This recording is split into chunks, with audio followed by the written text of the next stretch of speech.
Welcome to Sports News. Falconets coach Peter de Devos says scoring early against North Korea at the FIFA Under-20 Women's World Cup gave his team confidence and dampened the morale of their opponents.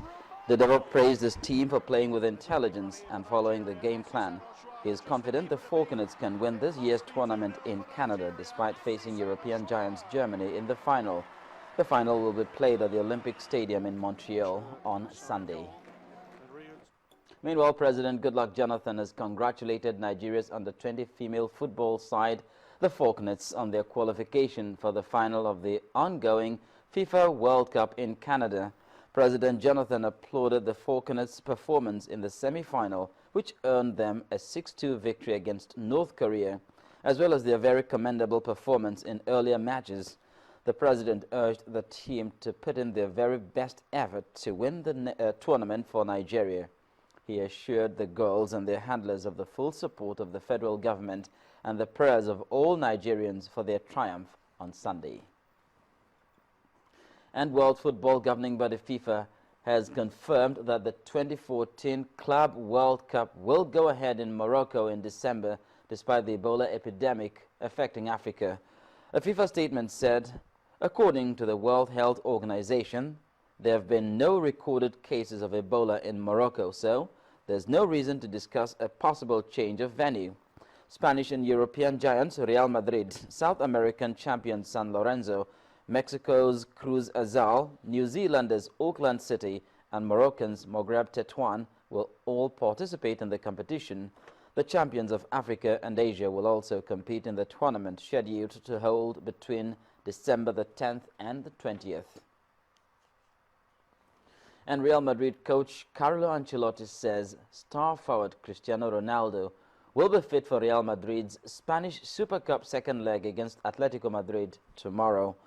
There were initial fears that the reigning World Footballer of the Year had suffered a recurrence of the knee injury that he suffered at the back end of last season, but that was quickly played down.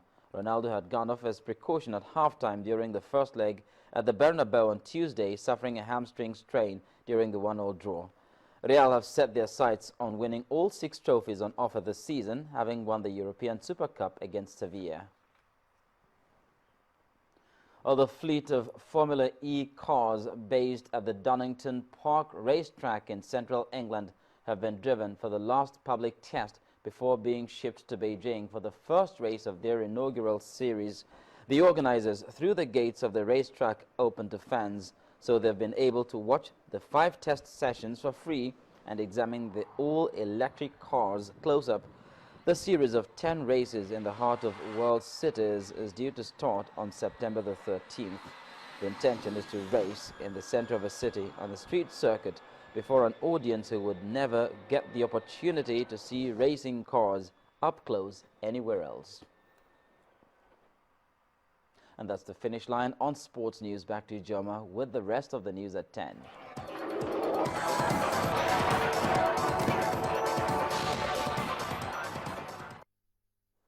Over now to the foreign scene, and we're getting more information concerning the situation surrounding U.S. journalist James Foley, who was slaughtered by IS militants in the video released yesterday.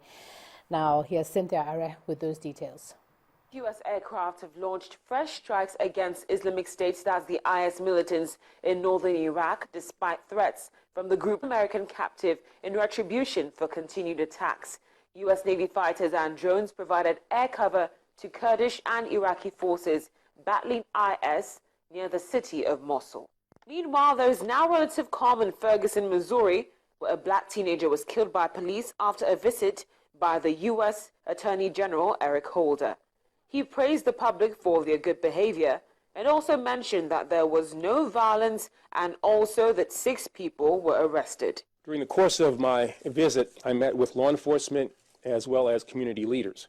We had, I think, constructive discussions about the importance of maintaining peace, averting future acts of violence or vandalism, and ensuring public safety, as well as the need for outreach and engagement to rebuild a fractured trust between the community and the law enforcement community that it serves. Then, according to Hamas militants, an Israeli airstrike on a house in Gaza has killed 3 senior Hamas military commanders.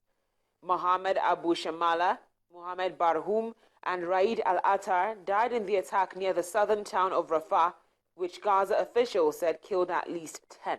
Finally, there seems to be as much tension in Sudan as there is in South Sudan, as at least 63 people have died in clashes between rival Arab groups in Sudan's arid Darfur region.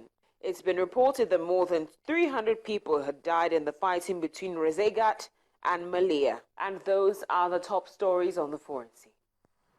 Thanks a lot, Cynthia. And the main news again.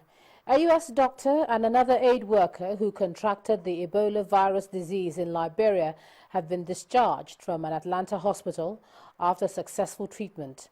Dr. Kent Brantley and Nancy Wright-Bull were given a clean bill of health after they had been treated with the drug ZMapp. And President Goodluck Jonathan has received the National Conference report at the end of the confab. He assures delegates that their recommendations will be implemented.